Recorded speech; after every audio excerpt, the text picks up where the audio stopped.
Roger Dumas passe son enfance à Annonay et ses vacances dans la bourgade voisine de Beaulieu-les-Annonay, en compagnie de sa famille. À cause de la guerre.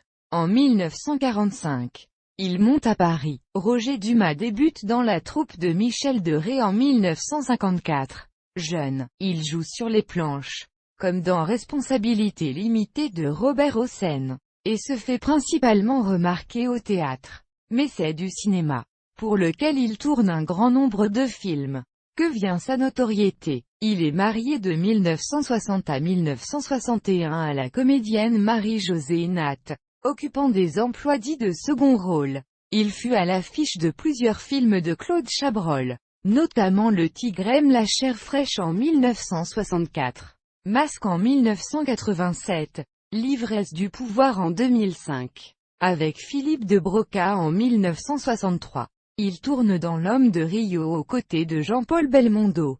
Comédien éclectique, Roger Dumas s'adapte à des univers aussi divers que celui du réalisateur Olivier Assayas dans Une Nouvelle Vie et les destinées sentimentales, et les comédies pour le grand public réalisées par Jean Giraud, comme Pouic Pouic, par Claude Zidi dans Association de malfaiteurs ou Denise de la Patellière dans Caroline Chéri, ou encore dans Les couloirs du temps, Les visiteurs de Jean-Marie Poiré. Il tourna en 2006 sous la direction de Jean-Daniel Vérag Le Grand Môle né ensemble.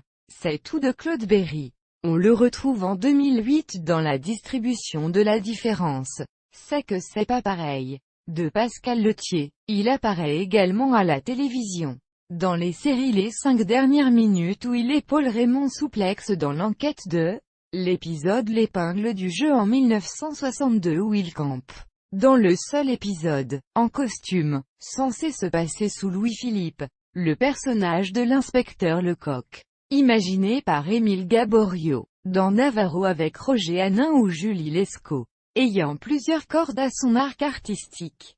C'est très vite qu'il écrit des chansons pour divers interprètes, avec, notamment, une grande collaboration avec son ami Jean-Jacques Debout. Ensemble, ils inventent des chansons originales pour les émissions télévisées de Marici et Gilbert Carpentier. Il coécrit également les paroles du générique du dessin animé Capitaine Flamme. Roger Dumas voit aussi nombre de ses chansons prendre vie sur scène pendant l'essor des carrières de Sylvie Vartan dès les années 60, comme Un garçon, puis de Chantal Goya dans de grandes comédies musicales créées au Palais des Congrès de Paris. Entre 1980 et 1989, il est par ailleurs le seul homme à avoir reçu le prix Suzanne Bianchetti, à l'occasion du film Rue des Prairies.